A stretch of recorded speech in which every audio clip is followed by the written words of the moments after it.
എന്താണ് നമ്മുടെ self image? Your self image is your psycho cybernetics. എങ്ങനെയാണ് നമ്മുടെ സെൽഫ് ഇമേജ് നമ്മുടെ സൈക്കോ സൈബർനെറ്റിക്സ് ആയിട്ട് വർക്ക് ചെയ്യുന്നത്? സെൽഫ് ഇമേജ് എന്ന് പറഞ്ഞാല് ഞാൻ എങ്ങനെയാണ് എന്നെ കാണുന്നത്, എനിക്ക് എന്നെ കുറിച്ചുള്ള ഒരു മെന്റൽ പിക്ചർ അല്ലെങ്കിൽ ഒരു മെന്റൽ ബ്ലൂ പ്രിന്റ് എന്നെ കുറിച്ച്. ഞാൻ ഇന്ന ക്വാളിറ്റീസ് ഒക്കെ ഉള്ള ഒരു വ്യക്തിയാണ്, എനിക്ക് ഇന്ന ക്വാളിറ്റീസ് ഇല്ല, ഇതൊക്കെയാണ് എന്റെ സ്വഭാവങ്ങൾ, ഞാൻ ഇങ്ങനെയൊക്കെയാണ് റെസ്പോണ്ട് ചെയ്യുന്നത്, ഇങ്ങനെയൊക്കെയാണ് സംസാരിക്കുന്നത്, എന്റെ ഫിസിക്കൽ ക്യാരക്ടറിസ്റ്റിക്സ് അല്ലെങ്കിൽ ഫിസിക്കൽ ആട്രിബ്യൂട്ട്സ് ഇതൊക്കെയാണ്. ഞാൻ നല്ല തടിയുള്ള വ്യക്തിയാണ്, ഞാൻ മെലിഞ്ഞിട്ടാണ്, ഞാൻ വളരെ ഹെൽത്തിയാണ്, അല്ലെങ്കിൽ ഞാൻ എപ്പോഴും അസുഖമുള്ള വ്യക്തിയാണ്, എനിക്ക് ആളുകളുമായിട്ട് നന്നായിട്ട് സംസാരിക്കാൻ കഴിയും, അതല്ലെങ്കിൽ ഞാൻ ഇൻട്രോവേർട്ടാണ്, എനിക്ക് ആളുകളായിട്ടൊന്നും വളരെ ഇന്ററാക്ട് ചെയ്യാൻ കഴിയില്ല. പിന്നെ എന്തൊക്കെയാണ് നിങ്ങൾക്ക് നിങ്ങളെ കുറിച്ച് നമ്മളെ കുറിച്ച് തന്നെ നമുക്കുള്ള ഒരു മെന്റൽ പിക്ചർ, ഞാൻ എന്താണ് എന്നതിനെ കുറിച്ചുള്ള എന്റെ ഒരു ധാരണ, ഇതാണ് സെൽഫ് ഇമേജ്. ഈ സെൽഫ് ഇമേജ് നമ്മുടെ ലൈഫിലെ എല്ലാ ഏരിയയും ഇമ്പാക്ട് ചെയ്യും. നമ്മളുടെ ഗ്രോത്ത്, നമ്മുടെ സക്സസ്, നമ്മുടെ ഹാപ്പിനെസ്, നമ്മുടെ ഫെയിലർ, ഇതിനെല്ലാം ബേസിക് ലെവലിൽ ഇൻഫ്ലുവൻസ് ചെയ്യുന്ന ഒന്നാണ് സെൽഫ് ഇമേജ്. എങ്ങനെയാണ് ഈ ഒരു സെൽഫ് ഇമേജ് ഫോം ചെയ്യുന്നത്? നമ്മൾ ജനിച്ച ഉടനെ ഈ ഭൂമിയിലേക്ക് ജനിച്ചു വന്നത് മുതൽ നമുക്ക് മറ്റുള്ളവരിൽ നിന്ന് കിട്ടുന്ന ആ ഒരു ഫീഡ്ബാക്ക് അനുസരിച്ച്, അല്ലെങ്കിൽ നമുക്കുണ്ടാകുന്ന എക്സ്പീരിയൻസ്, സെൽഫ് എക്സ്പീരിയൻസുകൾ, നമ്മുടെ വിജയങ്ങൾ, നമ്മുടെ പരാജയങ്ങൾ, ലൈഫ് ലോങ്, ഇപ്പോ 40 years ആയിട്ടുണ്ടെങ്കിൽ ഈ 40 വർഷം എനിക്ക് കിട്ടിയ എന്റെ എല്ലാ അനുഭവങ്ങളുടെയും അറിവുകളുടെയും ആകത്തുകയായിട്ട് ഞാൻ എന്നെ കുറിച്ച് ഒരു മെന്റൽ ബ്ലൂ പ്രിന്റ് ഞാൻ ഉണ്ടാക്കിയിട്ടുണ്ടാവും. ഇത് ഓരോ ഏജിലും ആ സമയത്ത് നമുക്കുണ്ടാവും. പിന്നെ അത് ചിലപ്പോൾ ചേഞ്ച് ചെയ്യും, നമ്മുടെ എക്സ്പീരിയൻസ് അനുസരിച്ച് അത് ചേഞ്ച് ചെയ്യാം. നമ്മൾ അറിഞ്ഞുകൊണ്ട് നമുക്ക് മാറ്റങ്ങൾ ഉണ്ടാക്കാം. പ്രത്യേകിച്ച് നമ്മളുടെ കുട്ടിക്കാലത്ത് ഏർലി ചൈൽഡ്ഹുഡിൽ ഉണ്ടാകുന്ന നമ്മുടെ എക്സ്പീരിയൻസ് ആണ് നമ്മുടെ സെൽഫ് ഇമേജിനെ ഏറ്റവും കൂടുതൽ ഇൻഫ്ലുവൻസ് ചെയ്യുന്നത്. നമ്മുടെ കെയർ ടേക്കേഴ്സ്, നമ്മുടെ പാരന്റ്സ്, നമ്മുടെ ടീച്ചേഴ്സ്, ഫ്രണ്ട്സ്, ഇവരിൽ നിന്നൊക്കെ കിട്ടുന്ന ഒരു ഫീഡ്ബാക്ക്, അല്ലെങ്കിൽ അവർക്ക് നമ്മോടുള്ള ഒരു ആറ്റിറ്റ്യൂഡ്, അവരുടെ അഭിപ്രായങ്ങൾ, ഇതിൽ നിന്നെല്ലാം നമുക്ക് ആ ഒരു മിറർ ഇമേജ് ആണ്. എനിക്ക് എന്നെ കുറിച്ച് തന്നെയുള്ള ഒരു മിറർ ഇമേജ് ആണ്. ഞാനൊരു കണ്ണാടിയിൽ എന്നെ കാണുന്നത് പോലെയാണ് അവരിൽ നിന്ന് കിട്ടുന്ന ഒരു ഫീഡ്ബാക്കിലൂടെ ഞാൻ എന്നെ മനസ്സിലാക്കുന്നത്. ഈ ഫീഡ്ബാക്കിലൂടെ ഞാൻ എന്ത് ചെയ്യും? എന്നെ കുറിച്ച് ഒരു ഇമേജ് അവിടെ ഫോം ചെയ്യും. എന്റെ ഒരു മെന്റൽ പിക്ചർ ഞാൻ ഫോം ചെയ്യും. ഒന്ന്, എനിക്ക് തന്നെ കിട്ടിയിട്ടുള്ള എന്റെ എക്സ്പീരിയൻസുകളിൽ നിന്ന്, മറ്റുള്ളവരിൽ നിന്ന് എനിക്ക് കിട്ടുന്ന ഫീഡ്ബാക്കുകളിൽ നിന്ന്.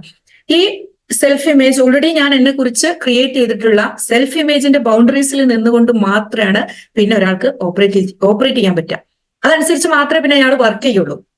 ഫോർ എക്സാമ്പിൾ, എന്റെ സെൽഫ് ഇമേജിൽ ഞാൻ വളരെ ഇൻട്രോവേർട്ട് ആയിട്ടുള്ള ഒരാളാണ്, എനിക്ക് ആളുകളുടെ മുന്നിലൊക്കെ പോയി ഭയങ്കര ആക്റ്റീവായിട്ട് സംസാരിക്കാനൊന്നും കഴിയില്ല എന്നാണ് എന്റെ സെൽഫ് ഇമേജ് എങ്കിൽ, ഞാൻ അങ്ങനെ ഒരു ശ്രമം ഞാൻ നടത്തി കഴിഞ്ഞാൽ ഉടനെ മെസ്സേജ് വരും, എനിക്ക് എന്ത് ചെയ്യും? തിരിച്ച് ആ ഒരു ഉള്ളിലേക്ക് ഉൾവലിയാനുള്ള ഒരു പ്രേരണ എന്റെ ഉള്ളിൽ നിന്ന് ഞാൻ അറിയാതെ തന്നെ ഉണ്ടാവും. ഇത് അൺകോൺഷ്യസ് ആയിട്ട് നമ്മൾ അറിയുന്നില്ല. ഇങ്ങനെ എന്റെ ഒരു സെൽഫ് ഇമേജ് ഞാൻ ഫോം ചെയ്യുന്നത്, എനിക്ക് കിട്ടുന്ന ഫീഡ്ബാക്കിലൂടെ ഞാൻ ഉണ്ടാക്കുന്നത്, നമ്മൾ അറിയാതെ തന്നെ അത് ഫോം ചെയ്ത് വരികയാണ്. ഇതൊരു സൈക്കോ സൈബർനെറ്റിക്സ് ആയിട്ട് വർക്ക് ചെയ്യും നമ്മുടെ സെൽഫ് ഇമേജ്. എന്താണ് സൈബർനെറ്റിക്സ് എന്ന് പറഞ്ഞാല്? ഒരു ഓട്ടോമാറ്റിക് കൺട്രോൾ സിസ്റ്റം. എന്നെ കുറിച്ച് ഞാൻ ഉണ്ടാക്കിയ ഈ സെൽഫ് ഇമേജ് എന്നെ കൺട്രോൾ ചെയ്യും. എന്റെ എല്ലാ ഏരിയയിലും, ഈവൻ എന്റെ തോട്ട്സിനെയും എന്റെ ബിഹേവിയറിനെയും മറ്റുള്ളവരുമായിട്ടുള്ള ഇന്ററാക്ഷനെ എല്ലാം, എന്റെ സക്സസ്, എന്റെ ഫെയിലർ, ഇതിനെല്ലാം ഇത് കൺട്രോൾ ചെയ്യും. ഒരു ഓട്ടോമാറ്റിക് കൺട്രോൾ സിസ്റ്റമാണ് നമ്മുടെ സെൽഫ് ഇമേജ്. ഇപ്പോൾ എക്സാമ്പിൾ ആയിട്ട് പറയുകയാണെങ്കിൽ, ഒരാളൊരു സക്സസ് ടൈപ്പ് പേഴ്സൺ ആണെന്ന് വെച്ചോ. സക്സസ് ടൈപ്പ് പേഴ്സൺ ആണെങ്കിൽ കുട്ടിക്കാലം തൊട്ടേ അവർക്ക് കിട്ടുന്ന പല ഫീഡ്ബാക്കിൽ നിന്നും ഞാൻ എന്ത് ചെയ്താലും അതിന് വിജയത്തിലേക്ക് എത്തിക്കാൻ എനിക്ക് കഴിയും എന്നൊരു വിശ്വാസമാണ് എനിക്ക് എന്നെ കുറിച്ചുള്ളത് എങ്കിൽ, ഈ ജീവിതത്തിൽ ഏത് ഘട്ടത്തിലും എന്ത് കാര്യങ്ങൾ ഉണ്ടെങ്കിലും അവിടെയൊക്കെ എങ്ങനെയെങ്കിലും അതിനെ വിജയിപ്പിച്ചെടുക്കാൻ, അതിനെ ഓവർകം ചെയ്യാൻ അതിനുള്ള റിസോഴ്സസ് കണ്ടെത്തും. കാരണം എന്റെ മനസ്സിൽ എന്നെ കുറിച്ച് അങ്ങനെ ഒരു വിശ്വാസമുണ്ട്, എനിക്കതിന് കഴിയും എന്നൊരു വിശ്വാസമുണ്ട്. അതുകൊണ്ട് തന്നെ എവിടെന്നെങ്കിലും അതിനുള്ള അവസരങ്ങളോ അതിനുള്ള റിസോഴ്സസ് എല്ലാം കണ്ടെത്തി അതിനെ ഓവർകം ചെയ്യും. അതുപോലെ ഒരു ഫെയിലർ ടൈപ്പ് പേഴ്സൺ ആണ്, ഒരു എഫ് ടൈപ്പ് പേഴ്സൺ ആണെങ്കിൽ എനിക്കൊന്നും വിജയിപ്പിക്കാനൊന്നും കഴിയില്ല, എനിക്ക് അത്ര കഴിവുകളൊന്നും ഇല്ല എന്നതാണ് എന്റെ ഒരു സെൽഫ് ഇമേജ് എങ്കിൽ, ഏത് ഏരിയയിലേക്ക് പോയി കഴിഞ്ഞാലും ലൈഫിൽ എനിക്കതിനെ വിജയിപ്പിക്കാൻ കഴിയില്ല. ഞാനൊരു വിക്ടിം റോൾ എടുക്കും. ഞാൻ എപ്പോഴും എല്ലാത്തിൽ നിന്നും ഒഴിഞ്ഞു മാറും, വേഗം എല്ലാത്തിൽ നിന്നും ഒഴിഞ്ഞു മാറി ഒരു ചാൻസും അല്ലെങ്കിൽ ഒരു ഓപ്പർച്യൂണിറ്റീസും ഉപയോഗപ്പെടുത്താനുള്ള ഒരു ധൈര്യം എനിക്ക് കിട്ടില്ല. എപ്പോഴും ഒരു സ്റ്റെപ്പ് ബാക്കോട്ട് എടുക്കും. അതിനുള്ള ഒരു അറ്റംപ്റ്റ് പോലും എടുക്കാനുള്ള ഒരു ധൈര്യം എനിക്കുണ്ടാവില്ല. ഇനി ഞാൻ അത് ഒന്ന് ശ്രമിച്ചാൽ തന്നെ ഇല്ല, എനിക്കതിന് കഴിയില്ല, അതിപ്പോ ശരിയാവില്ല, നീ അത് ചെയ്യാൻ നോക്കിയിട്ടുണ്ടെങ്കിൽ ശരിയാവില്ല എന്ന് പറഞ്ഞ് ഉള്ളിൽ നിന്ന് ആരോ ഒന്ന് എന്നെ പിന്നിലേക്ക് വലിക്കുന്നത് പോലെ തോന്നും. ഈ ഒരു സെൽഫ് ഇമേജിനെ, അപ്പോ സെൽഫ് ഇമേജ് എന്താണ്? നമ്മുടെ ഒരു സൈക്കോ സൈബർനെറ്റിക്സ് ആയിട്ട് വർക്ക് ചെയ്യുന്നത്. നമ്മളിപ്പോ നമ്മുടെ വെയിറ്റ് റെഡ്യൂസ് ചെയ്യാൻ വേണ്ടിയിട്ട്, ഇപ്പം ഒരു 75 kg ഉള്ള ഒരാള് 55 kg ആക്കാൻ വേണ്ടിയിട്ട് ഗോളൊക്കെ ഫിക്സ് ചെയ്തു, എന്നിട്ട് ഡയറ്റ് തുടങ്ങി, അതുപോലെ എക്സസൈസ് ചെയ്യൽ തുടങ്ങി, ജിമ്മിനൊക്കെ പോകാൻ തുടങ്ങി. പക്ഷെ കുറച്ച് പോകുമ്പോഴേക്കും പിന്നീട് അവർ അതിൽ നിന്ന് ഡീവിയേറ്റ് ചെയ്ത് വരും. അല്ലെങ്കിൽ എന്തെങ്കിലും ഒരു കാരണത്താൽ ഇത് സ്റ്റോപ്പ് ചെയ്ത് കഴിഞ്ഞാൽ അത്ര ഒരു 10 കിലോ കുറച്ചിട്ടുണ്ടെങ്കിലും ഒരു 15 കിലോ കുറച്ചിട്ടുണ്ടെങ്കിലും വീണ്ടും എന്ത് ചെയ്യും, അത് നേരെ 75ലേക്ക് പോകും. ഇതെന്തുകൊണ്ടാ? എന്റെ ഉള്ളിൽ ഞാൻ 75 kg ആണ്, എനിക്ക് ഭക്ഷണം, ഞാൻ ഇങ്ങനെയൊക്കെയാണ് ഭക്ഷണം കഴിക്കുന്നത്, അല്ലെങ്കിൽ ഭക്ഷണം കഴിച്ചിട്ടില്ലെങ്കിലും ഞാൻ ഇത്രയും വെയിറ്റ് കൂടും എന്നൊക്കെ പറഞ്ഞ് എന്റെ ഉള്ളിൽ ഓൾറെഡി ഉള്ള ഒരു സെൽഫ് ഇമേജ് ഉണ്ട്. ഇത് നമ്മൾ ചേഞ്ച് ചെയ്തിട്ടില്ല. അത് ചേഞ്ച് ചെയ്യാതെയാണ് നമ്മൾ ഇതിലൊക്കെ വർക്ക് ചെയ്യുന്നത്. അപ്പൊ നിങ്ങൾക്ക് കരുതും, ഓക്കെ, അപ്പൊ നമ്മൾ ഉള്ള കാര്യങ്ങൾ തന്നെയല്ലേ പറയുന്നത്, നമുക്കുള്ള കാര്യങ്ങൾ തന്നെയല്ലേ നമ്മൾ സെൽഫ്. പലപ്പോഴും നമുക്കുള്ളതല്ല, നമ്മൾക്കുള്ള കാര്യങ്ങളല്ല നമ്മുടെ സെൽഫ്. ഒരു റോങ് സെൽഫ് ഇമേജുമായിട്ട് നടക്കുന്ന ആളുകളുണ്ട്. എനിക്ക് അതിന് പറ്റില്ല, ഇതിന് പറ്റില്ല എന്നൊക്കെ പറഞ്ഞുകൊണ്ട് ആക്ച്വലി അതിന് നമുക്ക് പറ്റാത്തത് അതിന് വേണ്ടിയിട്ട് നമ്മൾ കണ്ടിന്യൂസ് ആയിട്ട് നമ്മൾ അതിന് വേണ്ടിയിട്ട് പണിയെടുത്തിട്ടില്ല, നമ്മൾ ശ്രമിച്ചിട്ടില്ല ഒരു കാര്യം ചെയ്യാൻ വേണ്ടി. ഇപ്പൊ എനിക്ക് ഇംഗ്ലീഷ് നന്നായിട്ട് ഫ്ലുവന്റ് ആയിട്ട് സംസാരിക്കാൻ കഴിയില്ല എന്നതാണ് എന്റെ സെൽഫ് ഇമേജ് എങ്കിൽ അതിനർത്ഥം എനിക്കൊരിക്കലും കഴിയില്ല എന്നാണോ? അല്ല, ഞാൻ കണ്ടിന്യൂസ് ആയിട്ട് അതിന് വേണ്ടിയിട്ട് വർക്ക് ചെയ്താൽ, ഇതുവരെ ഞാൻ അതിനു വേണ്ടി വർക്ക് ചെയ്തിട്ടില്ല, ഇനി ഞാൻ പലപ്പോഴും ചില ശ്രമങ്ങളൊക്കെ നടത്തിയിട്ടുണ്ടാകാം, പക്ഷെ ശരിയായ രീതിയിൽ അതിനു വേണ്ടിയിട്ട് ഞാൻ വർക്ക് ചെയ്തിട്ടില്ല. ശരിയായ രീതിയിൽ ഞാൻ അതിനു വേണ്ടി വർക്ക് ചെയ്ത് കഴിഞ്ഞാൽ അത് വളരെ ഫ്ലുവന്റ് ആയിട്ട് എനിക്ക് എന്ത് ചെയ്യാം, സംസാരിക്കാം.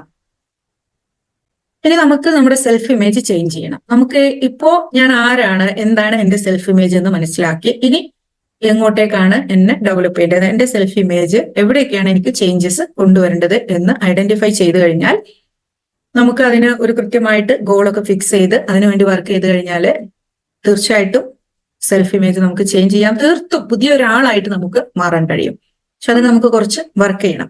ആദ്യം വേണ്ടത് എനിക്ക് എന്തൊക്കെ ചേഞ്ചസ് ആണ് വേണ്ടത് എന്ന് മനസ്സിലാക്കുകയാണ്. ഫോർ എക്സാമ്പിൾ, ഞാൻ വളരെ മറവിയുള്ള ഒരാളാണ്. എനിക്ക് പെട്ടെന്ന് മറന്നു പോകും, എന്ത് കാര്യവും ഒന്നും വെച്ചെടുത്ത് എനിക്ക് ഓർമ്മ ഉണ്ടാവില്ല. ഇതാണ് എന്റെ സെൽഫ് ഇമേജ്.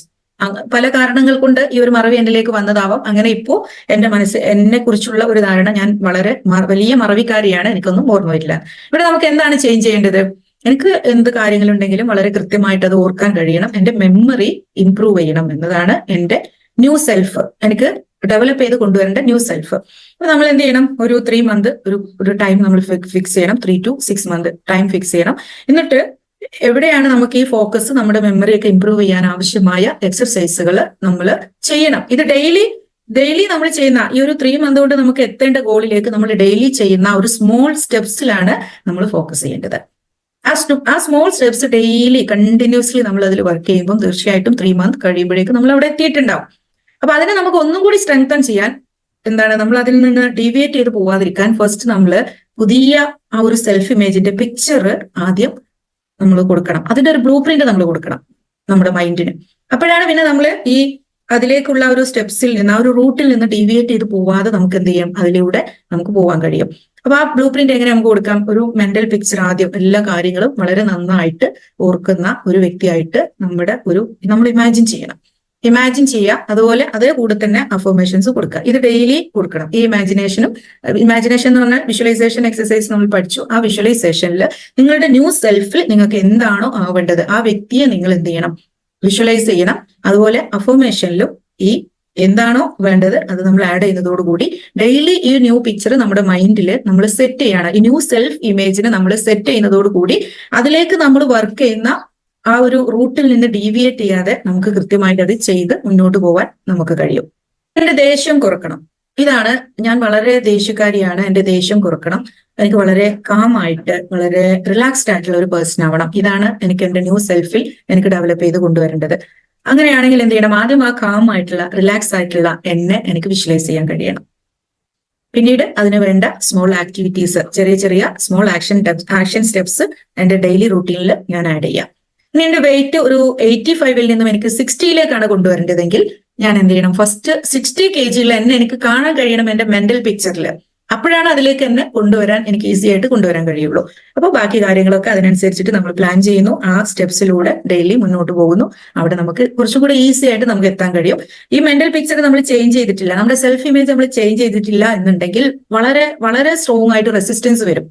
അപ്പൊ കുറച്ച് ദിവസമൊക്കെ 1 വീക്ക് 2 വീക്ക് ഒക്കെ നമ്മൾ അതിലൂടെ ഇപ്പം മെമ്മറി ടെക്നിക്സ് പ്രാക്ടീസ് ചെയ്യുകയാണെങ്കിൽ അതൊക്കെ പോകും. അതേപോലെ റിലാക്സേഷൻ ടെക്നിക്സ് പ്രാക്ടീസ് ചെയ്യുകയാണെങ്കിലൊക്കെ 2 ആഴ്ചയൊക്കെ നമ്മൾ പോകും. പക്ഷെ വീണ്ടും ആ റൂട്ടിൽ നിന്ന് നമ്മൾ ഡീവിയേറ്റ് ചെയ്യും, പഴയ ആൾ തന്നെ ആവും. അപ്പൊ ആദ്യം നമ്മുടെ മെന്റൽ പിക്ചർ, പുതിയ സെൽഫ്, ഞാൻ ആരാവണം എന്നതിന്റെ ഒരു മെന്റൽ പിക്ചർ നമ്മൾ ഇമാജിൻ ചെയ്യണം. അതിനുശേഷം ഡെയിലി ഇത് നമ്മൾ നമ്മുടെ അഫർമേഷനിലൂടെയും നമ്മൾ വിഷ്വലൈസേഷനിലൂടെ നമ്മൾ കൊടുത്തു കഴിഞ്ഞാൽ ഈ പുതിയ എന്റെ സെൽഫിനെ ആരാണ് എനിക്ക് ആവേണ്ടത് അതിലേക്ക് എന്നെ ഡയറക്റ്റ് ചെയ്യാനും അതിനാവശ്യമായ വിഷ്വലൈസേഷനിലൂടെയും അഫർമേഷനിലൂടെയും മാത്രം നമുക്ക് എവിടെ എത്താൻ പറ്റില്ല. നമ്മൾ ഏറ്റവും ഫോക്കസ് ചെയ്യേണ്ടത് എവിടെയാണ്? അതിനുവേണ്ടി നമ്മൾ പ്ലാൻ ചെയ്തിട്ടുള്ള ഡെയിലി ആക്ഷൻ സ്റ്റെപ്സിലാണ് നമ്മൾ കൂടുതൽ ഫോക്കസ് ചെയ്യേണ്ടത്. അതിലൂടെ നമ്മൾ പോകുമ്പോൾ ആ പുതിയ സെൽഫിൽ നമുക്ക് എത്താൻ പറ്റും. സെൽഫ് ഇമേജ് നമ്മൾ വളരെയധികം ശ്രദ്ധിക്കേണ്ടത്. നമുക്ക് എന്തൊരു ചേഞ്ച് നമുക്ക് ആഗ്രഹിക്കുന്നുണ്ട്, ഹൗ ഐ സീ മൈസ്, ഇപ്പോ എങ്ങനെയാണ് ഞാൻ എന്നെ കാണുന്നത്, ഇനി എനിക്ക് എന്നെ എങ്ങോട്ടേക്കാണ് ഡെവലപ്പ് ചെയ്യേണ്ടത്. ഇവിടെ നമ്മൾ ഫോക്കസ് ചെയ്യേണ്ടത് കൂടുതൽ ഇപ്പൊ ഞാൻ എന്താണ് എന്നുള്ളതിലല്ല. പൊതുവെ നമ്മുടെ തോട്ട്സ് എപ്പോഴും ഫോക്കസ് ചെയ്യുന്നതും ആ ഒരു ഗിൽറ്റി ഫീലിംഗ് അല്ലെങ്കിൽ എന്നെ തന്നെ കുറ്റപ്പെടുത്തിക്കൊണ്ടിരിക്കുന്നതൊക്കെ ഞാൻ ഇപ്പോൾ എന്താണ് എന്നതിനാണ് നമ്മൾ മനസ്സ് കൂടുതൽ ഫോക്കസ് ചെയ്യുന്നത്. അതിൽ മാത്രം ഫോക്കസ് ചെയ്ത് തന്നെ നമ്മൾ എവിടെ എത്തൂല. പകരം എനിക്ക് എന്താണ് ആവേണ്ടത് അവിടെയാണ് നമ്മൾ ഫോക്കസ് ചെയ്യേണ്ടത്. അതിലേക്ക് ജസ്റ്റ് നമുക്ക് ഒരു ഡയറക്ഷൻ ഉണ്ട്, ആ ഡയറക്ഷനിലൂടെ ആ റൂട്ടിലൂടെ നമ്മൾ പോയി കഴിഞ്ഞാൽ തീർച്ചയായും നമുക്ക് അവിടെ എത്താൻ കഴിയും. ഇനി സെൽഫ് ഇമേജിനെ ഒന്ന് നിങ്ങളുടെ എന്താണ് ഞാൻ എന്നുള്ളത് നിങ്ങൾ എന്ത് ചെയ്യാം, നിങ്ങളുടെ ആ ഒരു ബുക്കിൽ നിങ്ങളൊന്ന് എഴുതാം, ഞാൻ എന്താണ്. ബുക്ക് പേജ് നമ്പർ 8 2 കോളം ഉണ്ട്. ഒന്നായാം ഞാനിപ്പോ എന്താണ്, എന്റെ സെൽഫ് ഇമേജ്, ഞാൻ എന്താണ് എന്നുള്ളത് നിങ്ങൾ എഴുതാം. I would like to be, ഇനി എനിക്ക് എങ്ങോട്ടേക്കാണ് ചേഞ്ച് വേണ്ടത്, എന്ത് മാറ്റമാണ് എന്നിൽ വേണ്ടത് എന്നുള്ളത് ഈ സെക്കൻഡ് കോളത്തിൽ എഴുതാം. ഇപ്പൊ ഞാൻ നേരത്തെ പറഞ്ഞ എക്സാമ്പിളൊക്കെ വെച്ചിട്ട് അതുപോലെ ഞാൻ ഇനി കുറച്ചുകൂടെ അതിന് നിങ്ങൾക്ക് കുറച്ചുകൂടെ ഐഡിയാസ് കിട്ടാൻ വേണ്ടിയിട്ട് കുറച്ചുകൂടെ എക്സാമ്പിൾസ് വർക്ക് ബുക്കിലുണ്ട്. അപ്പോ ഇപ്പൊ ഞാൻ എന്താണ് എന്നുള്ളത് നിങ്ങൾക്ക് കൃത്യമായിട്ട് ഐഡന്റിഫൈ ചെയ്യാൻ പറ്റിക്കഴിഞ്ഞാൽ എന്നെ കുറിച്ച് തന്നെയുള്ള ഒത്തിരി പോസിറ്റീവ് തോട്ട്സ് ഉണ്ടാകാം, ഒത്തിരി നെഗറ്റീവ് തോട്ട്സ് ഉണ്ടാകാം. ഇനി എനിക്ക് എന്തൊക്കെ ചേഞ്ചസ് ആണ് വേണ്ടത്. അപ്പൊ നമ്മൾ ഇനി കൂടുതൽ ഫോക്കസ് ചെയ്യുക എവിടേക്കാണ്, I would like to be, എനിക്ക് എന്താവണം എന്നതിലാണ് നമ്മൾ കൂടുതൽ ഫോക്കസ് ചെയ്യുക. എനിക്ക് എന്നെ കുറിച്ച് തന്നെയുള്ള കുറച്ച് പോസിറ്റീവ് തോട്ട്സും നെഗറ്റീവ് തോട്ട്സ് ഇതിനെ കുറിച്ചുള്ള കുറച്ച് എക്സാമ്പിൾസ് നിങ്ങൾക്ക് കുറച്ചും കൂടെ അതിനൊരു അവയർനെസ് കിട്ടാൻ വേണ്ടിയിട്ട് കുറച്ച് എക്സാമ്പിൾസ് ഇവിടെ കൊടുത്തിട്ടുണ്ട്. ഇതിൽ വേണ്ടത് ടുഡേ, ഇപ്പോ നിങ്ങൾ ഇന്നത് ചെയ്യുന്ന സമയത്ത് നിങ്ങൾക്ക് ഈ ഒരു തോട്ട്സ് എത്ര 1 to 10 ഒരു സ്കെയിലിൽ നിങ്ങൾ മാർക്ക് ചെയ്യുകയാണെങ്കിൽ ലൈഫ് ഈസ് ഇൻട്രസ്റ്റിംഗ്. അപ്പൊ എന്നെ സംബന്ധിച്ചിടത്തോളം ലൈഫ് വളരെ ഇൻട്രസ്റ്റിംഗ് ആണെങ്കിൽ എനിക്ക് എന്ത് ചെയ്യാം, 9 കൊടുക്കാം അല്ലെങ്കിൽ 8 കൊടുക്കാം. പിന്നെ ഐ ആം വർത്തി, ഞാൻ വളരെ വാല്യൂ ആണ്, വർത്തി ആണ്, എനിക്ക് എന്നെ കുറിച്ച് തന്നെ ആലോചിക്കുമ്പോൾ വളരെ അഭിമാനം തോന്നും. ഒരുപാട് നല്ല കാര്യങ്ങൾ, ഒരുപാട് വർത്തി ആയിട്ടുള്ള കാര്യങ്ങളൊക്കെ ഞാൻ ചെയ്യുന്നുണ്ട്, എനിക്ക് വളരെ അഭിമാനം തോന്നുന്നുവെങ്കിൽ നിങ്ങൾക്ക് എന്ത് ചെയ്യാം, 9 കൊടുക്കാം, 8 കൊടുക്കാം. എന്തിനാണ് 10 കൊടുക്കാൻ പറയാതെ 9ഉം 8ഉം ഒക്കെ കൊടുക്കാൻ പറയുന്നത്? 10 കൊടുത്തു കഴിഞ്ഞാൽ പിന്നെ നമ്മൾ ആ ഭാഗത്ത് ഒരു ഗ്രോത്തിനെ കുറിച്ച് ചിലപ്പോൾ ചിന്തിക്കൂല. എപ്പോഴും കുറച്ച് ഭാഗം അവിടെ ബാക്കിയിടണം. നമ്മൾ ഒരിക്കലും പെർഫെക്റ്റ് അല്ല ഏത് ഏരിയയിലും, അല്ലെ? എപ്പോഴും ഒരു ഡെവലപ്മെന്റ് നമുക്ക് ആവശ്യമാണ്. ഐ ലവ് മൈസെൽഫ്, എനിക്ക് എന്നെ ഇഷ്ടമാണ്. I love myself, I can do things better, നല്ല രീതിയിൽ എനിക്ക് കാര്യങ്ങളൊക്കെ ചെയ്യാൻ കഴിയും. ഐ ഫീൽ ഗുഡ് മൈസെൽഫ്, എന്നെ കുറിച്ച് ആലോചിക്കുമ്പോൾ എനിക്ക് വളരെ ഒരു നല്ല ഫീലിംഗ് ആണ് എനിക്കുള്ളത്. ഇനി ഇതൊക്കെ നിങ്ങൾക്ക് വളരെ കുറച്ചേ ഉള്ളൂ എങ്കിൽ എന്ത് ചെയ്യാം, 5, 4 അങ്ങനെ നിങ്ങൾക്ക് ആ ഒരു ലെവലിൽ നിങ്ങൾക്ക് ഇവിടെ സ്കോർ കൊടുക്കാം. ഇവിടെ നമുക്ക് ഒരിക്കലും ഒരു നിരാശയോ അല്ലെങ്കിൽ ഒരു ഗിൽറ്റി ഫീലിംഗ് ഒന്നും തോന്നേണ്ട ആവശ്യമില്ല. ജസ്റ്റ് ഞാൻ എന്താണ് എന്നതൊന്ന് ഐഡന്റിഫൈ ചെയ്യുക മാത്രമാണ് ഇപ്പൊ ചെയ്യുന്നത്. ഇനി ഇത് നെക്സ്റ്റ് ലെവലിലേക്ക് പല രീതിയിൽ നമ്മൾ അതിനെ ഡെവലപ്പ് ചെയ്ത് കൊണ്ടുപോയി ചെയ്യുന്നത്. അതിനുശേഷം 1 മാസം കഴിഞ്ഞതിന് ശേഷം നിങ്ങൾക്ക് ഒന്നും കൂടി ഇതിനെ ഒന്ന് മാർക്ക് ചെയ്യാം. അതിനുശേഷം 3 മന്ത്, 3 മാസം കഴിഞ്ഞു, പിന്നെ 6 മന്ത് കഴിഞ്ഞു നിങ്ങൾക്ക് നിങ്ങളെ ഒന്ന് സ്കോർ ചെയ്യാം. അപ്പൊ നിങ്ങൾ അതിൽ ആ ഭാഗത്തൊക്കെ നിങ്ങൾക്ക് ഗ്രോത്ത് ഉണ്ടോ ഇല്ലേ എന്നുള്ളത് നിങ്ങൾക്ക് മനസ്സിലാക്കാൻ പറ്റും. I like fun and enjoy, തമാശ ഇഷ്ടപ്പെടാത്ത ഒരുപാട് ആളുകളുണ്ട്, ഒത്തിരി ഭയങ്കര ഗൗരവത്തിൽ പോകുന്നവരുണ്ട്. അപ്പൊ അവർക്കൊക്കെ സ്വയം മനസ്സിലാക്കാൻ ഈ ഒരു കോളം ചെയ്യുന്നതോടുകൂടി അവർക്ക് കഴിയും. I M A good person, I have good control of my emotions, എന്റെ ഇമോഷൻസ് ഒക്കെ നല്ല രീതിയിൽ മാനേജ് ചെയ്യാൻ, കൺട്രോൾ ചെയ്യാൻ എനിക്ക് പറ്റുന്നുണ്ട്. ഐ എൻജോയ് മൈ കരിയർ, ഞാനിപ്പോ എന്താണോ ചെയ്തുകൊണ്ടിരിക്കുന്നത് അത് എൻജോയ് ചെയ്യാൻ എനിക്ക് പറ്റുന്നുണ്ട്. എന്റെ കരിയർ, ഞാനൊരു ഹൗസ് വൈഫ് ആയിരിക്കാം, അപ്പം വീട്ടിലുള്ള കാര്യങ്ങൾ നോക്കുന്നു, കുട്ടികളുടെ കാര്യങ്ങളൊക്കെ നോക്കുന്നു, അതിന്റെ കൂടെ തന്നെ എന്റെ സെൽഫ് ഗ്രോത്തിന് ആവശ്യമായ കാര്യങ്ങളൊക്കെ ഞാൻ ചെയ്യുന്നു, ഞാനത് എൻജോയ് ചെയ്യുന്നുണ്ട്, ഞാൻ അതിൽ സാറ്റിസ്ഫൈഡ് ആണ്. I enjoy friendship, I take enough rest, ഞാൻ ഈ പണികളൊക്കെ ചെയ്യുന്നതിനിടയിലും ഒരു സെൽഫ് കെയറിൽ ഞാൻ ശ്രദ്ധിക്കുന്നുണ്ട്, ഞാൻ ആവശ്യമായ റെസ്റ്റ് എടുക്കുന്നുണ്ട്. I am considered towards others, ഞാൻ മറ്റുള്ളവരെ നല്ല രീതിയിൽ കൺസിഡർ ചെയ്യുന്നുണ്ട്. I am honest, I accept challenges as opportunities to grow, എപ്പോഴും ലൈഫിൽ നമുക്ക് ചാലഞ്ചസ് ഉണ്ടാകും, ഒത്തിരി ചാലഞ്ചസും പ്രോബ്ലംസും നമ്മുടെ ലൈഫിൽ നമുക്ക് ഉണ്ടാവും. ഞാൻ എപ്പോഴും അതിനൊരു ഓപ്പർച്യൂണിറ്റീസ് ആയിട്ടാണ് ഞാൻ അതിനെ കാണുന്നത്. എനിക്ക് വളരാനുള്ള കുറെ പുതിയ കാര്യങ്ങൾ പഠിക്കാനുള്ള ഒരു ഓപ്പർച്യൂണിറ്റി ആയിട്ടാണ് ഞാൻ അതിനെ കാണുന്നത്. ഐ ക്യാൻ ഹാൻഡിൽ കൺസ്ട്രക്റ്റീവ് ക്രിറ്റിസിസ്, അതായത് മറ്റുള്ളവർ എന്നെ ക്രിട്ടിസൈസ് ചെയ്ത് കഴിഞ്ഞാൽ എനിക്ക് അതിനെ ഹാൻഡിൽ ചെയ്യാൻ കഴിയും, അതായത് അതിനെ എനിക്ക് പോസിറ്റീവായിട്ട് എടുക്കാൻ കഴിയും. എന്നെ ക്രിട്ടിസൈസ് ചെയ്യുമ്പോൾ എന്റെ കുറച്ച് കുറവുകളെ എനിക്ക് മനസ്സിലാക്കാൻ പറ്റുകയാണ്, എനിക്ക് തിരിച്ചറിയാൻ പറ്റുകയാണ്. അപ്പൊ അവിടെ മാറ്റങ്ങൾ വരുത്തേണ്ട ആവശ്യങ്ങൾ ഉണ്ടെങ്കിൽ എന്താണ്, എനിക്കത് ചേഞ്ച് ചെയ്യാൻ പറ്റും. ഇപ്പൊ ശരിക്കും പറഞ്ഞാൽ ഫ്രീ ആയിട്ട് ഒരു ഫീഡ്ബാക്ക് കിട്ടണം. നമ്മൾ മറ്റുള്ളവർ ക്രിട്ടിസൈസ് ചെയ്യുമ്പോൾ നമുക്ക് ഫ്രീ ആയിട്ട് ഫീഡ്ബാക്ക് കിട്ടുകയാണ്. അപ്പൊ അത് ഒന്ന് ചെക്ക് ചെയ്തതിനു ശേഷം നമുക്ക് അവിടെ ആവശ്യമായ മാറ്റങ്ങൾ വരുത്താം. എന്നെ അത് ഇറിറ്റേറ്റ് ചെയ്യുന്നതിന് പകരം എനിക്ക് അതിനെ അക്സെപ്റ്റ് ചെയ്യാൻ പറ്റുന്നുണ്ട്. I earn enough money. ഞാൻ വീണ്ടും എന്താണ്, I value myself, I value other people. ഞാൻ എന്നെ വാല്യൂ ചെയ്യുന്നുണ്ട്, മറ്റുള്ളവരെ വാല്യൂ ചെയ്യുന്നുണ്ട്. I am very responsible person, I am intelligent. ഞാൻ നല്ല ഇന്റലിജന്റ് ആണ്, ബുദ്ധിയുള്ള ആളാണ്. ഐ ആം അട്രാക്റ്റീവ്, വളരെ അട്രാക്റ്റീവ് ആയിട്ടുള്ള ഒരു ക്യാരക്ടറാണ് എനിക്കുള്ളത്. I feel light, accepted and confident. I am proud of myself. എനിക്ക് എന്നെ കുറിച്ച് തന്നെ അഭിമാനം തോന്നുന്നു. I am important to my family. Then my presence make others happy. എന്റെ പ്രസൻസ് മറ്റുള്ളവരെ ഹാപ്പി ആക്കുന്നു. I can communicate clearly. നല്ല രീതിയിൽ എനിക്ക് മറ്റുള്ളവരുമായിട്ട് എന്റെ ആവശ്യങ്ങളാണെങ്കിലും എന്റെ ആശയങ്ങളൊക്കെ ആണെങ്കിലും കമ്മ്യൂണിക്കേറ്റ് ചെയ്യാൻ പറ്റുന്നുണ്ട്. I can manage myself when I feel lazy. വല്ലാതെ ലേസിനെസ് തോന്നുമ്പോൾ, മടി വരുമ്പോൾ എനിക്ക് തന്നെ മാനേജ് ചെയ്യാൻ പറ്റുന്നുണ്ട്. My skills and interest are. നിങ്ങൾക്ക് പിന്നെ നിങ്ങളുടെ സ്കിൽസും ഇൻട്രസ്റ്റുകളൊക്കെ എന്താണ് എന്നുള്ളത് നിങ്ങളുടെ നോട്ട്ബുക്ക് ഒരു പേജിൽ നിങ്ങൾക്ക് എഴുതാം. ഇതിൽ അത് എഴുതണ്ട, ഓക്കെ, അതിനുള്ള സ്പേസ് ഇല്ല. I can take decision assertively. എനിക്ക് എന്ത് കാര്യത്തിലാണെങ്കിലും വളരെ അസർട്ടീവായിട്ട് എനിക്ക് എന്റെ ഡിസിഷൻസ് എടുക്കാൻ പറ്റുന്നുണ്ട്. I am very creative. Then I enjoy my relations. I am proactive. Proactive എന്ന് പറഞ്ഞാൽ കാര്യങ്ങളൊക്കെ കൃത്യമായിട്ട് ചെയ്യാം. നമ്മൾ നീട്ടിവെക്കാതെ കാര്യങ്ങളൊക്കെ അതത് സമയത്ത് കൃത്യമായിട്ട് ചെയ്യുന്ന ആളാണ്. അപ്പൊ ഇതിലെല്ലാം ഇത് കുറെ പോസിറ്റീവ് ആയിട്ടുള്ള ക്യാരക്ടേഴ്സ് ആണ്, ഗുണങ്ങളാണ്. അപ്പൊ അത് നിങ്ങൾക്ക് എന്ത് ചെയ്യാം, നിങ്ങൾക്കൊന്ന് സ്കോർ ചെയ്യാം. കുറവുള്ളത് എന്ത് ചെയ്യണം, അതിൽ ഫോക്കസ് ചെയ്തിട്ട് അതിന് നമുക്ക് ഇമ്പ്രൂവ് ചെയ്യാൻ വേണ്ടി അതിൽ വർക്ക് ചെയ്യണം. Then hindering beliefs. നമ്മളെപ്പോഴും സ്റ്റോപ്പ് ചെയ്യുന്ന ഒത്തിരി നെഗറ്റീവ് ബിലീഫ്സ്, പലപ്പോഴും ഇത് നമ്മളുടെ ഒരു ബിലീഫ് സിസ്റ്റം മാത്രമായിരിക്കും. എനിക്ക് എന്നെ കുറിച്ച് എന്റെ ഒരു സെൽഫ് ഇമേജിലുള്ള സ്ട്രോങ് ബിലീഫ് മാത്രമായിരിക്കും. പക്ഷെ എനിക്ക് എന്ത് ചെയ്യാം, വളരെ കൃത്യമായിട്ട് വർക്ക് ചെയ്ത് കഴിഞ്ഞാൽ ഇതിനെ ചേഞ്ച് ചെയ്യാൻ പറ്റും. There is always A room for improvement. എല്ലാം തികഞ്ഞിട്ട് ആരും ഉണ്ടാവില്ല, അല്ലെ? നമുക്ക് എപ്പോഴും ഇംപ്രൂവ്മെന്റിനുള്ള ഒരു ഏരിയ എപ്പോഴും അവിടെ ബാക്കി ഉണ്ടാവും. അതെന്താണെന്ന് കണ്ടെത്തി അതിൽ ആവശ്യമായ മാറ്റങ്ങൾ വരുത്തി ആ ഒരു ഇംപ്രൂവ്മെന്റിലേക്ക് നമ്മൾ അതിനെ പ്രിപ്പയർ ചെയ്യുക എന്നുള്ളതാണ് ഏറ്റവും ഇമ്പോർട്ടന്റ്. ഇവിടെ wasting time.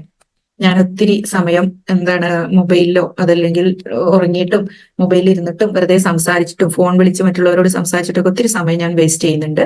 Afraid of many things. പലതരം പേടികൾ, ആങ്സൈറ്റികൾ എനിക്കുണ്ട് എപ്പോഴും. ഫ്യൂച്ചറിനെ കുറിച്ച്, കുട്ടികളുടെ കാര്യമായിരിക്കാം, അതല്ലെങ്കിൽ എന്റെ തന്നെ ഹെൽത്തിനെ കുറിച്ച് ആലോചിച്ചിട്ടായിരിക്കാം, റിലേഷൻഷിപ്പിനെ കുറിച്ച് ഓർത്തിട്ടായിരിക്കാം, പല കാര്യങ്ങളെ കുറിച്ച് പലതരം പേടികളാണ്. ഇംപേഷ്യന്റ്, എനിക്ക് ക്ഷമയില്ല. Then this is tough period for me. ഇപ്പോ ലൈഫ് എന്ന് പറഞ്ഞു കഴിഞ്ഞാൽ എനിക്ക് വളരെയധികം ടഫ് ആയിട്ടുള്ള ഒരു സമയമാണ്. ഒരുപാട് ചാലഞ്ചസിലൂടെയാണ് ഞാൻ കടന്നു പോകുന്നത്. Then stupid. നേരത്തെ ഇന്റലിജന്റിന്റെ നേരെ ഓപ്പോസിറ്റ്. ഞാനൊരു പൊട്ടത്തിയാണ്. എനിക്കൊരു കാര്യത്തിലും മര്യാദക്കൊന്ന് ചിന്തിക്കാനോ കാര്യങ്ങൾ തീരുമാനം എടുക്കാനോ ഒന്നും പറ്റുന്നില്ല. ഞാനൊരു പൊട്ടത്തിയാണ്. Anyone who. ഇതിലൊക്കെ നിങ്ങൾ മാർക്ക് ചെയ്യേണ്ടത് 1 to 10. അതായത് വേസ്റ്റിംഗ് ടൈം. ഞാൻ ടൈം ഒത്തിരി വേസ്റ്റ് ചെയ്യുന്നുണ്ടെങ്കിൽ നിങ്ങൾക്കത് ആ ഒരു 10, 9 ആ രീതിയിൽ നിങ്ങൾക്ക് കൊടുക്കാം. പിന്നെ അത് റെഡ്യൂസ് ചെയ്താണ് നമുക്ക് കൊണ്ടുവരേണ്ടത്. അതിന് anyone who thinks I am nice really doesn't know me. ഇപ്പൊ ആരെങ്കിലും എന്നെ കുറിച്ച് ഞാൻ വളരെ നല്ലതാണ് എന്ന് എന്നോട് അഭിപ്രായം പറയുകയാണെങ്കിലൊക്കെ ശരിക്കും അവർക്ക് എന്നെ അറിയാത്തത് കൊണ്ടാണ് എന്ന രീതിയിൽ നമ്മളെ കുറിച്ച് ചിന്തിക്കുക. നോട്ട് ബ്യൂട്ടിഫുൾ, ഓൾവേസ് സിക്ക്, നോട്ട് ഹെൽത്തി അല്ല. കോണ്ട് എക്സ്പ്രസ് ഫീലിങ്സ്. എന്റെ ഫീലിങ്സ് ഒന്നും എനിക്ക് നല്ല രീതിയിൽ എക്സ്പ്രസ് ചെയ്യാൻ പറ്റുന്നില്ല. ഈസിലി ക്രൈ, പെട്ടെന്ന് കരയും. Ashamed of crime. 2 രീതിയിലുള്ളവരുണ്ടാവും. മറ്റുള്ളവരുടെ മുന്നിൽ കരയാൻ മടിയുള്ളവർ, കരച്ചിലിനെ പിടിച്ചു വെക്കുന്നവരുണ്ടാകും. എന്നാൽ പെട്ടെന്ന് തന്നെ ഒന്നും വേണ്ട, എന്തെങ്കിലും ഒന്ന് കേൾക്കുമ്പോഴത്തേനോ ചിന്തിക്കുമ്പോഴത്തേനോ അങ്ങ് കരയുന്നവരുണ്ടാവും. Then everything I do turns out wrong. ഞാൻ എന്ത് ചെയ്താലും അത് തെറ്റിപ്പോവും, അതൊന്നും ശരിയാവില്ല. പിന്നെ ഒരു ഗിൽറ്റി ഫീലിംഗ്. എല്ലാ കാര്യത്തിലും എനിക്ക് പെട്ടെന്ന് ഗിൽറ്റി ഫീലിംഗ് വരുന്നു മനസ്സിൽ. പിന്നെ I feel difficulties in my sleep. Then everything is my fault. എന്ത് കാര്യം ഉണ്ടെങ്കിലും അതിന്റെയൊക്കെ റെസ്പോൺസിബിലിറ്റി ഞാൻ എടുത്തു. എല്ലാത്തിന്റെയും ഫോൾട്ട് എന്റെ അടുത്താണെന്ന് പറഞ്ഞാൽ എല്ലാത്തിന്റെയും റെസ്പോൺസിബിലിറ്റി ഞാൻ ഏറ്റെടുക്കുക. Feel hurt easily. പെട്ടെന്ന് വിഷമാകും. എന്തെങ്കിലും ആരെങ്കിലും പറഞ്ഞാലോ ചെയ്താലോ എന്തെങ്കിലും നഷ്ടപ്പെട്ടാലോ ഒക്കെ പെട്ടെന്ന് നമ്മളടുത്ത് തന്നെ എന്തെങ്കിലും ഫോൾട്ടുകൾ വന്നു കഴിഞ്ഞാലൊക്കെ പെട്ടെന്ന് മനസ്സ് വിഷമാകും. ഷോർട്ട് ടെമ്പേർഡ്, കോൺ മാനേജ് ഇമോഷൻസ് മാനേജ് ചെയ്യാനില്ല, പെട്ടെന്ന് ദേഷ്യം വരും. Don't have any skills. എനിക്ക് ഒരു സ്കില്ലില്ല, പ്രത്യേകിച്ച് ഒരു കഴിവും എനിക്കില്ല. അങ്ങനെ ഒരാളും ഉണ്ടാവില്ല. ഒരുപാട് കഴിവുകൾ എല്ലാവർക്കും ഉണ്ടാവും. പക്ഷെ എന്റെ കഴിവുകൾ എന്തൊക്കെയാണ് എന്നുള്ളത് ഞാൻ തിരിച്ചറിയാണ് വേണ്ടത്. ഇപ്പൊ ചെയ്യുന്ന ഒരുപാട് കാര്യങ്ങൾ ഉണ്ടാവും. അതിനെ നമ്മൾ എന്ത് ചെയ്യണം? ഒന്ന് അക്നോളജ് ചെയ്യണം. സെൽഫിഷ് ആണ്, ഫെയിൽ ടു ഹാൻഡിൽ ഇമോഷൻസ്. വളരെ സെൽഫിഷ്, സ്വാർത്ഥത. എന്റെ കാര്യങ്ങൾ വളരെ കൃത്യമായിട്ട് എനിക്ക് നടക്കണം, അല്ല എന്നുണ്ടെങ്കിലൊക്കെ പെട്ടെന്ന് ഇമോഷണലി ഞാൻ അതിന് എക്സ്പ്രസ് ചെയ്യും, അത് റെസ്പോണ്ട് ചെയ്യും അതിനോട്. Not as good as others. ഞാൻ പലരുമായിട്ടും എന്നെ കമ്പയർ ചെയ്യുന്നുണ്ടാകും. അവരത്രയൊന്നും ഞാൻ എന്തല്ല, ഗുഡ് അല്ല, നല്ലതല്ല. Then no one is my family, no one in my family understand. എന്റെ ഫാമിലിയിൽ ആർക്കും എന്നെ മനസ്സിലാക്കാൻ കഴിയണില്ല. ഓൾവേസ് ബോർഡ്, എപ്പോഴും ബോറിംഗ് ആണ്. വർക്ക് വെരി സ്ലോ, ഞാൻ വളരെ സ്ലോ ആണ്. ഇത് നമ്മൾ സെൽഫ് ഇമേജിലൊക്കെ ശ്രദ്ധിക്കേണ്ട വലിയൊരു കാര്യമായിട്ട്. ഞാൻ വളരെ സ്ലോ ആയിട്ട് ചെയ്യുന്ന ഒരാളാണ്. അതാണ് എന്റെ സ്ട്രോങ് സെൽഫ് ഇമേജ് എന്നുണ്ടെങ്കിൽ ഞാൻ എന്നും അങ്ങനെ തന്നെ ചെയ്യാം. പക്ഷെ അവിടെയും എനിക്ക് എന്നെ ചേഞ്ച് ചെയ്യാം. കൺഫ്യൂസ്ഡ്, കാര്യങ്ങളിലൊന്നും ഒരു ക്ലാരിറ്റി എനിക്ക് കിട്ടുന്നില്ല, എപ്പോഴും കൺഫ്യൂസ്ഡ് ആണ് മൈൻഡ്. ദെൻ പ്രോകാസ്റ്റിനേറ്റ്സ്, നമ്മൾ പ്രോആക്റ്റീവ് എന്ന് പറഞ്ഞതിന് പകരം പ്രോക്രാസ്റ്റിനേറ്റ്, എല്ലാ കാര്യങ്ങളും നീട്ടിവെക്കും. ഒരു കാര്യം ചെയ്യണം ചെയ്യണം ചെയ്യണം എന്ന് വിചാരിക്കും, പക്ഷെ അതിങ്ങനെ നീട്ടിവെച്ചുകൊണ്ടിരിക്കും, സമയത്തിനൊരു കാര്യം ചെയ്യില്ല. ഇത് കുറച്ച് എക്സാമ്പിൾസ് ആണ്. അപ്പോൾ ഇതൊന്ന് ചെയ്യുമ്പോൾ നിങ്ങൾക്ക് മനസ്സിലാവും കുറെ കാര്യങ്ങൾ നിങ്ങളെ കുറിച്ച്. ഇതിൽ പുറത്ത് ഫസ്റ്റ് കോളത്തിൽ ഞാൻ എന്തൊക്കെയാണ് എന്റെ ഇൻട്രസ്റ്റുകൾ, എനിക്ക് എന്തൊക്കെ കഴിവുകളുണ്ട്, എന്തൊക്കെ കഴിവുകളില്ല എന്നുള്ളതൊക്കെ നിങ്ങൾക്ക് ഒരു സമ്മറി അതിൽ എഴുതാം. അതിനുശേഷം കൂടുതൽ നമുക്ക് ഫോക്കസ് ചെയ്യേണ്ടത് ഈ ഇല്ലാത്തത് ഒരുപാട് സമയം അതിൽ നമ്മൾ ചെലവഴിക്കേണ്ട ആവശ്യമില്ല. എനിക്ക് എന്താണോ വേണ്ടത്, ഇനി എവിടേക്കാണ് എന്നെ ഡെവലപ്പ് ചെയ്യേണ്ടത്, അതാണ് എനിക്ക് ക്ലിയർ ആയിട്ട് ഡിഫൈൻ ചെയ്യേണ്ടത്. ഇതെല്ലാം ഒന്ന് ചെയ്തതിന് ശേഷം നിങ്ങൾ ഇനി എവിടേക്കാണ് നിങ്ങൾ ഡെവലപ്പ് ചെയ്യേണ്ടത് എന്ന് ഒരു പിക്ചർ റെഡിയാക്കുക. ആ പോയിന്റ്സ് ഒന്ന് എഴുതി റെഡിയാക്കിയതിന് ശേഷം അതിൽ തന്നെ ഏറ്റവും ഇമ്പോർട്ടന്റ് ആയിട്ട് ആദ്യം ഞാൻ വർക്ക് ചെയ്യേണ്ടത് എവിടെയാണ് എന്നുള്ളതും ഒന്ന് മനസ്സിലാക്കി വെക്കുക. അതിനുശേഷം നമ്മൾ ഇനി നമ്മുടെ ഗോൾ സെറ്റിംഗിൽ ലാസ്റ്റ് ക്ലാസ്സിലെല്ലാം അതെല്ലാം നമ്മൾ വർക്ക് ചെയ്യും. അതിനെന്തൊക്കെയാണ് സ്മോൾ സ്റ്റെപ്സ് ആവശ്യമുള്ളത് അതൊക്കെ എഴുതി നമുക്ക് അതിൽ വർക്ക് ചെയ്യാം. നമ്മുടെ എല്ലാ ഏരിയയിലും, നമ്മുടെ ലൈഫിന്റെ എല്ലാ ഏരിയയിലും എവിടേക്കാണ്. അപ്പൊ അതിന് നിങ്ങൾക്ക് ഇപ്പോൾ ചെറിയ ഒരു ഐഡിയ കിട്ടാൻ വേണ്ടിയാണ് ഈ കോളംസ് ചെയ്യുന്നത്. എവിടെയാണ് എനിക്ക് ചേഞ്ചസ് ആവശ്യമുള്ളത്, എനിക്ക് എങ്ങോട്ടേക്കാണ് എത്തേണ്ടത് എന്നത് കൃത്യമായ ഒരു ഐഡിയ ആണ് ഇപ്പോൾ നിങ്ങൾക്ക് വേണ്ടത്. ഓക്കെ.